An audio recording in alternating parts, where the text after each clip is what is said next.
So hello everyone, আজ আমরা বেরিয়ে পড়েছি মা রতনমালা মায়ের ঝাঁপের উদ্দেশ্যে। আর আমরা যাচ্ছি রতনপুর ঝাঁপ দেখতে। আমাদের বাড়ির থেকে একটু দূরে, ওখানে হচ্ছে আমার মাসিমণির বাড়ি। তো আমরা সেখানেই যাচ্ছি ঝাঁপ দেখতে। আর এই ঝাঁপটা হচ্ছে তোমরা কম বেশি সবাই জেনে থাকবে, কিন্তু এটা হচ্ছে হাওড়া ডিস্ট্রিক্টের সব থেকে বড় ঝাঁপ, যেটা আমি তোমাদের সাথে শেয়ার করতে চলেছি।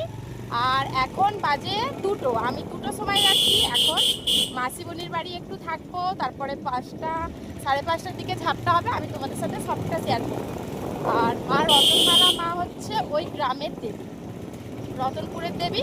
তো ওখানে আর কোনো পুজো হয় না, ওখানে শুধু মায়ের পুজোই হয়। আর এই চৈত্র মাসে, বছরে চৈত্র মাসে একবারই মায়ের অনুষ্ঠান হয়। সব থেকে বড় অনুষ্ঠান হচ্ছে ঝাঁপ। আর চলো তোমাদের সাথে আমি আজকে সেটা শেয়ার করবো। আর এখন যাচ্ছি আমি, আমার ছেলে, আমার বর আর আমার মা বৌদি সবাই মাসির বাড়ি চলে গেছে। ঠিক আছে, আমরা এখন মাসির বাড়ি যাবো, তারপর একটু রেস্ট করবো, তারপর ঝাঁপ দেবো। আর সেটা তোমাদের সঙ্গে শেয়ার করবো। চলো।